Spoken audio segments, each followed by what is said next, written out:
Hello everyone. तो आज हम स्टार्ट करने जा रहे हैं chemical properties of acid and base, जो कि इस चैप्टर का सबसे ज़्यादा इम्पोर्टेंट वाला पार्ट है। इसको हम बड़े फोकस होकर पढ़ेंगे क्योंकि इससे बहुत क्वेश्चन पूछे जाएंगे। तो इस वाले पार्ट में हमें पढ़ना क्या है, इसमें हमें ना जनरली केमिकल केमिकल रिएक्शंस पढ़नी है एसिड बेस की, डिफरेंट मेटल और नॉन मेटल के साथ chemical reactions of acid and base. इस बेस पढ़नी है, किनके साथ पढ़नी है हमारे को? मेटल, पहला है हमारा मेटल और उसके कंपाउंड, और दूसरा पढ़ना है हमारा नॉन मेटल और उसके कंपाउंड के साथ, नॉन मेटल और उनके कंपाउंड के साथ पढ़ना है हमें। तो आगे बढ़ने से पहले ना मैं मेटल और नॉन मेटल के बाद में कुछ इंपॉर्टेंट बात बताना चाहता हूँ। जो सबसे पहले इंपॉर्टेंट बात होती है ना, जो मेटल होता है वो होता है बेसिक इन नेचर। ये मैं आगे प्रूफ भी करूंगा, बेसिक नेचर का होता है। तो इससे जो रिलेटेड कंपाउंड होते हैं वो भी क्या होते हैं? बेसिक नेचर के होते हैं। सिमिलरली जो हमारा जो नॉन मेटल होता है वो एसिडिक नेचर के होते हैं, एसिडिक नेचर। तो इससे जो रिलेटेड कंपाउंड होते हैं ना वो भी एसिडिक नेचर के होते हैं। तो मेटल हमारे कौन कौन से होते हैं जनरली? सोडियम हो गया, पोटेशियम हो गया, कैल्शियम हो गया, इस तरीके के हमारे मेटल होते हैं। और मेटल से रिलेटेड कंपाउंड कौन से पढ़ने हैं हमें? मेटल से रिलेटेड कंपाउंड हमें पढ़ने हैं मेटल के ऑक्साइड। मेटल ऑक्साइड पढ़ना है पहला कंपाउंड। दूसरा है मेटल के कार्बोनेट, मेटल के कार्बोनेट पढ़ने हैं, ठीक है। और तीसरा पढ़ना है मेटल का बाई कार्बोनेट, बाई कार्बोनेट, ठीक। ये हमें पढ़ना है, इनकी रिएक्शंस पढ़नी है। और नॉन मेटल के कौन सा कंपाउंड पढ़ना है हमें? नॉन मेटल का सिर्फ एक ही कंपाउंड पढ़ना है, नॉन मेटल ऑक्साइड, और उसके अलावा हमें कुछ नहीं पढ़ना है इस चैप्टर में। तो इसे बताने से क्या हुआ? अब देखो हुआ क्या कि मैंने बताया कि मेटल का कंपाउंड बेसिक है, तो इससे रिलेटेड कंपाउंड भी जनरली बेसिक होते हैं। तो ये जितने भी चीजें दिखी है मैंने इधर इसके कंपाउंड, ये सारे बेसिक नेचर के हो गए। और सिमिलरली नॉन मेटल के ऑक्साइड क्या हो गए? ये एसिडिक का था तो ये भी क्या हो गए? एसिडिक नेचर के हो गए। इसके एग्जाम्पल देख लेते हैं मेटल के ऑक्साइड के। मेटल ऑक्साइड का एग्जाम्पल है हमारा जैसे मैग्नीशियम ऑक्साइड हो गया, तो ये बोल देंगे बेसिक नेचर का है। तो मेटल कार्बोनेट क्या हो जाएंगे? वो भी बेसिक नेचर के हो जाएंगे। मेटल कार्बोनेट का एग्जांपल ले लेते हैं, सोडियम कार्बोनेट हो गया, ठीक है। मेटल बाइकार्बोनेट, सोडियम बाइकार्बोनेट हो गया, ठीक। और नॉन मेटल का एग्जांपल मैंने नहीं बताया। नॉन मेटल का एग्जांपल होता है जैसे हमारा हो गया कार्बन हो गया, सल्फर हो गया, नाइट्रोजन हो गया, ये ऑक्सीजन, ये सारे क्या हो गए? हमारे नॉन मेटल हो गए। तो इससे रिलेटेड और जो नॉन मेटल ऑक्साइड हो गए जैसे कार्बन डाइऑक्साइड, ये पढ़ा ना, CO2 एक्चुअली में कार्बन का ऑक्साइड है, इसलिए ये बेसिक एसिडिक नेचर का होता है। सल्फर डाइऑक्साइड, ये सारे क्या हो जाएंगे? नॉन मेटल के ऑक्साइड, और ये सारे क्या होंगे? Acidic nature. अच्छा, इन नेचर से होने से हुआ क्या? तो आपको याद होगा मैंने स्टार्टिंग में एक बहुत इंपॉर्टेंट बात कहा था। मैंने बात ये कही थी कि जब भी कोई एसिड और बेस की रिएक्शन होती है हमेशा सॉल्ट और वाटर बनेगा, ये तो तय है, ये तो तय है, ठीक है, ये तय है। तो बस, और एक और चीज इंपॉर्टेंट वाली बात ये है कि देखो भाई, एसिड जो होगा ना, एसिड बेस के साथ ही रिएक्शन करेगा, बेस के साथ ही रिएक्शन क्या करेगा? शो करेगा, बेस के साथ रिएक्शन कर लेगा। लेकिन अगर एसिड में एसिड डालोगे तो कोई भी रिएक्शन नहीं होगी, कोई भी रिएक्शन नहीं होगी। Similarly for basis. तो होगा क्या? अब जो मेटल के कंपाउंड, मेटल या मेटल के कंपाउंड होंगे, ये वाले जो कंपाउंड है मेटल और मेटल के कंपाउंड होंगे, ये ओनली रिएक्ट विद किससे करेंगे? क्योंकि ये बेसिक नेचर के हैं, बेसिक नेचर के, तो only react with acid generally, only react with acid. कुछ कुछ मेटल है जो उसके साथ भी, बेस के साथ भी रिएक्शन करेंगे, वो एक्सेप्शन मैं बताऊंगा अभी आने वाले स्लाइड्स में। लेकिन जनरली किसके साथ रिएक्ट करेंगे? ओनली रिएक्ट विद एसिड, ठीक। सिमिलरली जो नॉन मेटल के जो ऑक्साइड हैं वो क्या है? वो एसिडिक नेचर के हैं। तो ये किसके साथ रिएक्ट करेंगे? Only react with base. ये बहुत इंपॉर्टेंट बात थी, ओनली रिएक्ट विद बेस, ये बहुत ज्यादा इंपॉर्टेंट बात है। तो मतलब क्या? ओनली रिएक्ट, जो मेटल के और मेटल के compound only react with acid, मतलब जब अगर इसके सामने बेस हम डाल देंगे, तो बेस डाल देंगे तो क्या होगा? कोई भी रिएक्शन नहीं होगी, कोई भी रिएक्शन नहीं होगी। और इसके सामने अगर हमने क्या कर दिया? एसिड डाल दिया, एसिड डाल दिया, तो उसमें भी कोई रिएक्शन नहीं होगी। बस ये चीज आपको याद रखनी है और आपका पूरा काम हो जाएगा। अब रिएक्शन में क्या बनेगा वो मैं बताता हूँ कि किस तरीके से हम इसको बताएंगे कि क्या बनेगा। तो देखो, जनरली जो मेटल होते हैं ना, मेटल के ऑक्साइड, मेटल के कंपाउंड होंगे, जैसे मेटल ले लिया मैंने, और मेटल या फिर इसी के मेटल के कंपाउंड ले लिया मैंने, ठीक है। तो एक चीज तो तय है कि बनना क्या होगा, अगर उसमें एसिड डाल दिया, एसिड डाल दिया, तो एक चीज तो तय है कि क्या बनेगा? मैं एसिड और बेस की रिएक्शन से बनना है, जो सॉल्ट है वो तो बनेगा, साथ में हमारा वाटर भी बन सकता है, ठीक है, और कुछ गैसेस भी निकल सकती है, ठीक है। तो ये बहुत इंपॉर्टेंट पॉइंट है कि सॉल्ट बनना निश्चित है, बाकी वाटर और गैसेस भी बनेगी, वो देखेंगे कि किस में क्या बनेगा। तो अब हम स्टार्ट करते हैं अपना रिएक्शंस पढ़ना कि किस में क्या बनता है। तो चलिए नेक्स्ट हम देखते हैं, पहली जो रिएक्शन देखेंगे हम वो देखेंगे कि reaction of metals with acids, acid के साथ क्या करते हैं ये। तो इसको समझने के लिए हम एग्जांपल समझते हैं, और ये सेटअप तो आपने बार बार देख लिया होगा, हमने फर्स्ट चैप्टर में भी पढ़ा था। तो वही सेम सेटअप है, इसमें क्या किया, टेस्ट ट्यूब को अटैच कर दिया पाइप के थ्रू, और यहाँ पे सॉफ्ट सोल्यूशन है, उससे कोई गैस वैस निकलेगी और उसका टेस्ट कर रहे हैं। ठीक है, तो देखते हैं हम क्या होता है। तो हमने क्या कर दिया, इधर हमने डाल दिया है जिंक, इधर ये हमने क्या डाल दिया है जिंक, जिंक मेटल है, हम इसकी रिएक्शन पढ़नी है एसिड के साथ। तो जैसे ही इसमें से गैस निकली और ये पाइप के थ्रू सॉफ्ट सोल्यूशन में गई तो इसके बबल निकले, और हमने जब इस बबल को एक बर्निंग कैंडल के पास ले गए तो हमने देखा कि एक पॉप साउंड आया। तो इससे एक चीज तो क्लियर हो गई कि हमारा क्या निकला है, हाइड्रोजन गैस निकल गई। तभी पॉप साउंड आया होगा, ये मैंने पहले चैप्टर में भी बता दिया था आपको अच्छे से। तो हमें क्या कंक्लूजन निकला कि भाई मेटल जब भी एसिड के साथ रिएक्शन कर रहा है, मेटल एसिड के साथ रिएक्शन कर रहा है, मैंने बताया था मेटल कैसे नेचर के होते हैं। अब आप बताओ खुद से ही, मेटल देखो, मेटल बेसिक नेचर के होते हैं, बेसिक होते हैं। तो ये एसिड के साथ रिएक्शन, मैंने बोला एसिड बेस रिएक्शन करके क्या देंगे, सॉल्ट तो बनेगा, सॉल्ट। अब देखो मैंने बताया गैस निकलेगी, तो यहाँ पे कौन सी गैस निकल रही है, हाइड्रोजन गैस। बस आपका काम हो गया। अब हमें करना है क्या, कुछ नहीं करना है। मेटल था हमारा जिंक, हमने एसिड डाला, HCl डाल लेते हैं, HCl डाला तो ये क्या बन गया, जिंक क्लोराइड बन गया, और हमारी गैस जो निकल गई वो हो गया हाइड्रोजन गैस निकल गई। इस तरीके से हो गया। या फिर HCl के अलावा H2SO4 डाल लो, H2SO4, तो ये बना देगा zinc sulphate plus hydrogen gas. तो देखा कितनी आसानी से आपने रिएक्शन को प्रिडिक्ट कर लिया कि किसमें क्या बनेगा। सो this is all about the reaction of metal with acid. थोड़ा इधर देख लेते हैं हम स्लाइड में कि क्या लिखा है।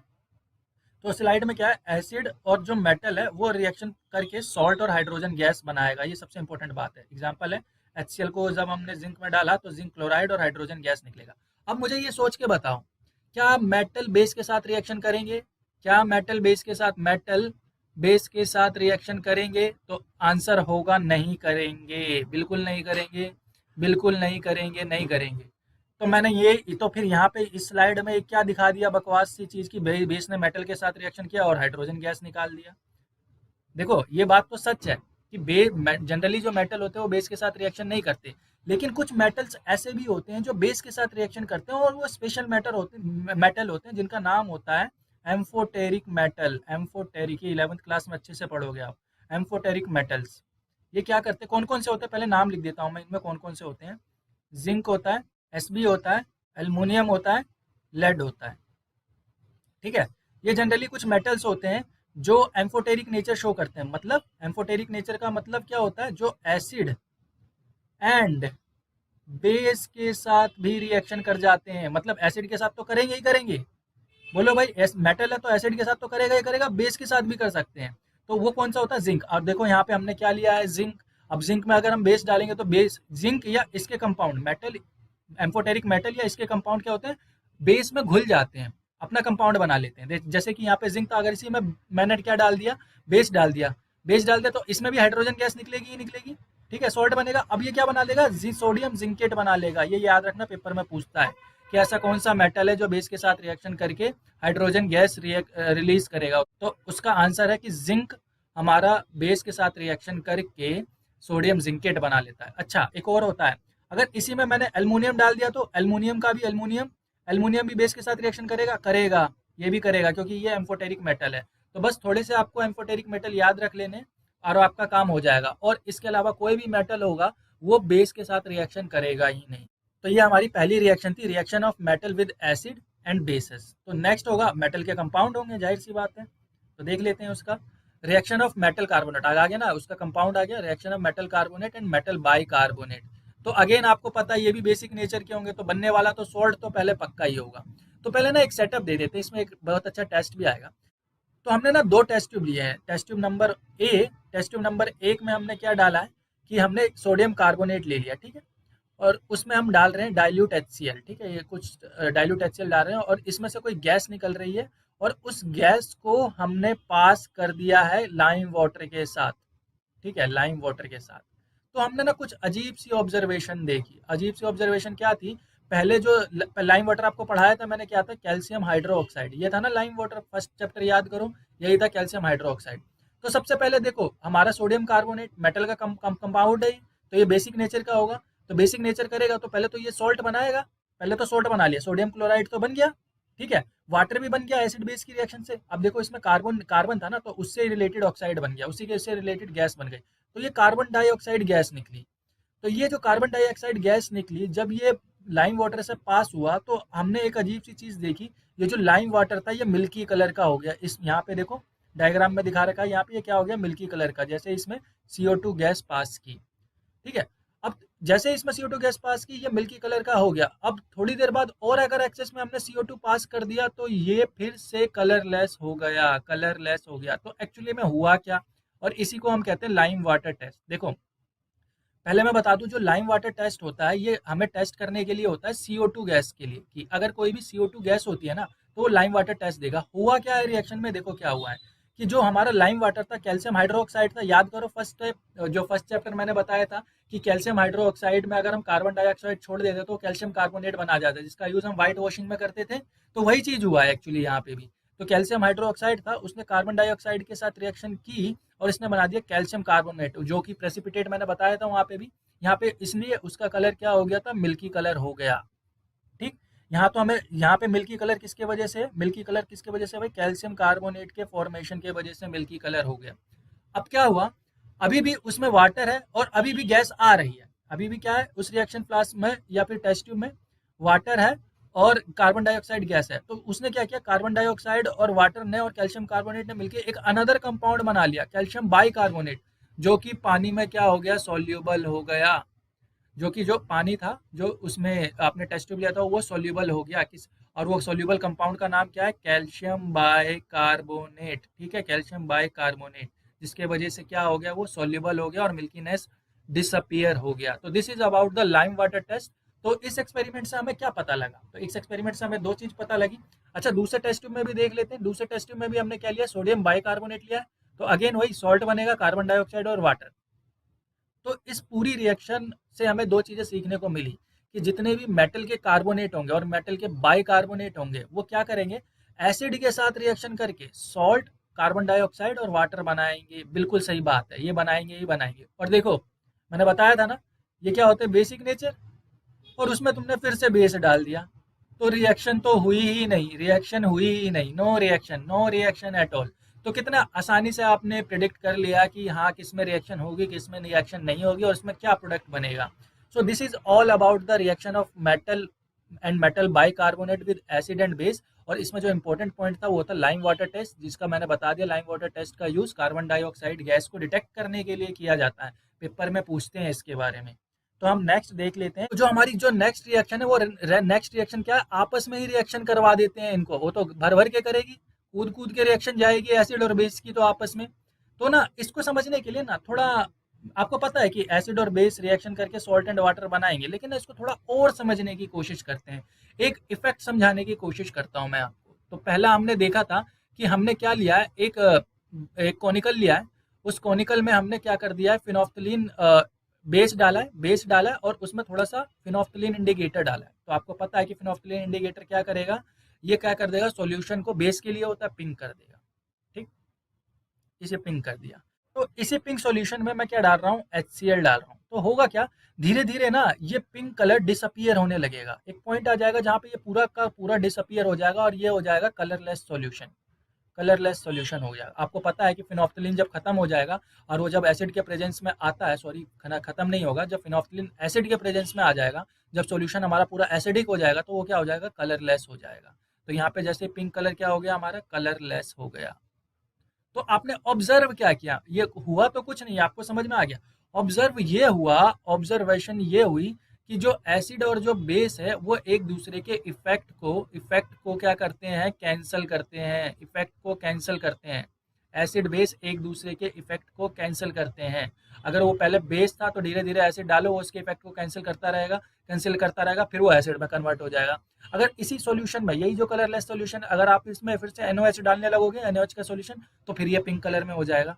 तो इस तरीके से इन दोनों का इफेक्ट एक दूसरे से कैंसिल होने लग जाता है, ठीक है। और जो ये रिएक्शन होती है ना एसिड और बेस की, और ये बनेगा सॉल्ट और वाटर, ये तो निश्चित है। और ये ना बहुत ही एक्सोथर्मिक रिएक्शन होती है, हीट जनरेट होती है, हीट, बहुत ज़्यादा हीट जनरेट होगी, एक्सोथर्मिक रिएक्शन होती है ये, ठीक है। तो बड़े केयरफुली करना पड़ता है। तो और इसी रिएक्शन को जो कि कैंसिल कर रहे हैं, एक दूसरे के इफेक्ट को न्यूट्रल कर रहे हैं, क्या कर रहे हैं, कैंसिल मतलब न्यूट्रल कर रहे हैं। तो इसी रिएक्शन को हम क्या कहते हैं, न्यूट्रलाइजेशन रिएक्शन कहते हैं। एसिड बेस की रिएक्शन को हम क्या कहते हैं, न्यूट्रलाइजेशन रिएक्शन कहते हैं। The reaction of acid with base is called the neutralisation reaction. Example है जैसे HCl NOH, ये हमारा बन गया NaCl, और ये हो गया वाटर, NaCl सॉल्ट हो गया, ये वाटर निकल गया। अच्छा, अब ये जो सॉल्ट जो बना है हमारा, देखो ये जो सॉल्ट है, अब इसमें ये सॉल्ट कैसा होगा, आइदर एसिडिक होगा क्या, बेसिक होगा क्या, या फिर न्यूट्रल होगा, ये कैसे पता लगेगा। तो ये बहुत आसान है पता लगाना, जो ज़्यादा पावरफुल होगा वही सॉल्ट का नेचर होगा। मतलब जो भी कंपोनेंट ज़्यादा पावरफुल होगा एसिड बेस में से, जो सॉल्ट होगा सॉल्ट में भी उसी का नेचर होगा, ठीक है। एग्जाम्पल देख लेते हैं, जैसे कि अगर मैं स्ट्रॉन्ग एसिड ले लूँ और वीक बेस ले लूँ, देखो स्ट्रॉन्ग एसिड क्या है, स्ट्रॉन्ग, इन दोनों में स्ट्रॉन्ग कौन है, एसिड। तो जो सॉल्ट बनेगा वो एसिडिक सॉल्ट बनेगा, वाटर तो सब में मिलेगा ही मिलेगा, ये तो कॉमन सी बात है। और देखो वीक एसिड है और स्ट्रॉन्ग बेस ले लिया, तो जो सॉल्ट होगा उसका नेचर भी सॉल्ट ही होगा, मतलब बेस की तरह होगा, बेस का बेसिक नेचर हो गया, समझ रहे हो ना। अब जैसे स्ट्रॉन्ग है, ये भी स्ट्रॉन्ग है, ये भी स्ट्रॉन्ग है, तो दोनों एक दूसरे को कैंसिल कर देंगे, न्यूट्रल बन जाएगा, ठीक। वीक एसिड वीक बेस दोनों को एक दूसरे को कैंसिल कर देंगे, न्यूट्रल बन जाएंगे, मतलब जो ज्यादा स्ट्रॉन्ग होगा उसी का नेचर आ जाएगा सॉल्ट में। So this is all about the neutralisation reaction. तो हम नेक्स्ट देखते हैं reaction of metal oxide with acid. हाँ हाँ, बहुत ही इंपॉर्टेंट, ये तो आप भी बता दो कि मेटल ऑक्साइड कैसे नेचर का होता है भाई, बेसिक नेचर का होता है, तो जाहिर सी बात है वो एसिड के साथ ही रिएक्शन करेगा, पहली बात तो क्लियर हो गई। अच्छा, एसिड के साथ रिएक्शन करेगा तो क्या बनेगा वो तो हम देखेंगे ही। क्या ये बेस के साथ रिएक्शन करेगा मेटल ऑक्साइड, क्या ये बेस के साथ रिएक्शन करेगा, तो आप फटाफट बोल दोगे कि नहीं नहीं करेगा, क्योंकि बेस बेस के साथ थोड़ी ना रिएक्शन करेंगे, नो रिएक्शन, ठीक। तो अब देखते हैं, एक एक्सपेरिमेंट समझते हैं इसको समझने के लिए कि हुआ क्या है। तो हमने क्या किया है कि हमने कॉपर ऑक्साइड लिया है, और इसमें हमने डाला है डाइल्यूट HCl, मतलब HCl डाला है पानी में घोल के ज़्यादा, ठीक है। आपको मैंने पढ़ाया था कि कॉपर ऑक्साइड का कलर कैसा होता है, ब्लैक, याद करो। ऑक्सीडेशन रिएक्शन उसमें मैंने पढ़ाया था कि कॉपर ऑक्साइड का कलर कौन सा होता है, ब्लैक। तो जैसे ही हम इसमें डाइल्यूट HCl डालते हैं तो इसका क्या कलर हो गया, ग्रीन कलर हो जाता है, डर्टी ग्रीन, ग्रीन कलर का दिख रहा है ना आपको, ब्लूइश ग्रीन टाइप का कलर हो जाता है। तो मेरा पहला क्वेश्चन ये है कि ग्रीन कलर हुआ क्यों। तो जाहिर सी बात है कि रिएक्शन हुई होगी तभी तो ग्रीन कलर हुआ होगा। आपको पता है रिएक्शन में क्या है, हमारा कॉपर ऑक्साइड है, देख लेते हैं। हमारा क्या है, कॉपर ऑक्साइड है, उसने रिएक्शन किया HCl के साथ। मैं बैलेंस इक्वेशन नहीं लिख रहा, वो आप खुद से कर लेना। कॉपर ऑक्साइड है, उसने क्या बनाया होगा, कॉपर 2 क्लोराइड बना लिया होगा, कॉपर क्लोराइड और वाटर बना लिया। क्या बना लिया, देखो बहुत इंपॉर्टेंट वाली बात बता रहा हूँ मैं। यहाँ पे क्या था हमारा, मेटल ऑक्साइड था, ठीक है। और ये क्या था, हमारा एसिड था। ये क्या बन गया, हमारा सॉल्ट बन गया, और ये बन गया हमारा वाटर, ठीक है। ये और जो कॉपर क्लोराइड है इसी का कलर हुआ ग्रीन, जिसके वजह से आपको वो जो सॉल्यूशन है वो ग्रीन कलर दिख गया। तो देखने वाली बात क्या है, जब हम एसिड और बेस की रिएक्शन करवा रहे थे तो उसमें भी हमारा सॉल्ट और वाटर मिल रहा था, और इसमें भी जब मेटेलिक ऑक्साइड एसिड के साथ रिएक्शन कर रहा है तो इसमें भी सॉल्ट एंड वाटर ही मिल रहा है। तो इससे ये बात तो कंफर्म हो गया कि जो हमारा जो मेटेलिक ऑक्साइड है वो बेसिक नेचर का होता है। तो ये एक प्रूफ है, ये रिएक्शन एक प्रूफ है जो हमें ये बताता है कि जो मेटेलिक ऑक्साइड होते हैं वो क्या होते हैं, बेसिक नेचर के होते हैं। तो इसके और एग्जांपल देख लेते हैं हम। जैसे तो ये देखो, ये यहाँ पे लिया है, मेटेलिक ऑक्साइड क्या बना लेगा, एसिड के साथ रिएक्शन करके सॉल्ट एंड वाटर बना लेगा। एग्जांपल है calcium oxide HCl, calcium chloride बना लिया और वाटर बना लिया। सो this is all about the reaction of metallic oxide with acid. Similarly non metallic oxide क्या होगा, वो non metallic oxide acidic nature के होंगे, तो बेस के साथ रिएक्शन करेंगे। तो वो बेस के साथ ही रिएक्शन, देखो लिखा हुआ है बेस के साथ रिएक्शन किया है, वो क्या बना लेंगे, वो भी सॉल्ट एंड वाटर बना लेंगे। अब देखो नॉन मेटेलिक ऑक्साइड, मैंने बताया था कार्बन नॉन मेटल है तो उसी का ऑक्साइड, कार्बन डाइऑक्साइड। और ये देखो लाइम वाटर, कैल्शियम कार्बोनेट और वाटर। अगेन ये रिएक्शन भी क्या शो कर रही है कि इसमें भी सॉल्ट एंड वाटर बन रहा है। तो ये रिएक्शन भी क्या हमें बता रही है कि जो नॉन मेटेलिक ऑक्साइड है वो हमारा एसिडिक नेचर का होता है। तो अभी तक हमने सारी रिएक्शन पढ़ ली और आपको ढंग से समझ में भी आ गया कि किसमें क्या बनेगा। तो एक बार इसको हम समरी फॉर्म में देख लेते हैं। तो देखो, reaction of acid, metal carbonate के साथ रिएक्शन करेगा तो क्या बना दिया, salt carbon dioxide and water बना दिया। मेटल के साथ हाइड्रोजन गैस तो निकलेगी, मेटल के साथ हमेशा याद रखो हाइड्रोजन गैस निकलेगी, मेटल के साथ हाइड्रोजन गैस निकलेगा। मेटल बाइकार्बोनेट के साथ सेम ही, सॉल्ट कार्बन डाइऑक्साइड और वाटर। अब देखो मेटेलिक ऑक्साइड क्या बनाएगा, सॉल्ट एंड वाटर। अब बेस के साथ क्या बना देगा, एसिड बेस के साथ रिएक्शन करके सॉल्ट एंड वाटर, ठीक। Similarly for reaction of base with metal, वो क्या बनाएगा, सॉल्ट वाटर, मेटल कार्बोनेट के साथ क्या बनाएगा, आहा, मेटल का बेस कब से रिएक्शन करने लग गया भाई, बेस कब से रिएक्शन करने लग गया बेसिक कंपाउंड के साथ, मेटल कार्बोनेट के साथ, तो नो रिएक्शन। मेटल बाइकार्बोनेट के साथ नो रिएक्शन। एसिड के साथ तो भर भर के रिएक्शन, कूद कूद के रिएक्शन देगा, सॉल्ट एंड वाटर बनाएगा। नॉन मेटेलिक ऑक्साइड के साथ भी सॉल्ट एंड वाटर बनाएगा। So this is all about the reaction of acid and bases with metal and metal compounds and non-metal and non-metal compounds. तो आने वाली videos में हम कुछ और फैक्ट्स देखेंगे, पीएच के बारे में पढ़ेंगे, और एसिड और बेस में ऐसी क्या कॉमन चीजें होती हैं उसके बारे में डिटेल में डिस्कस करेंगे। तो आज की वीडियो के लिए बस इतना ही। Thank you so much for watching this video.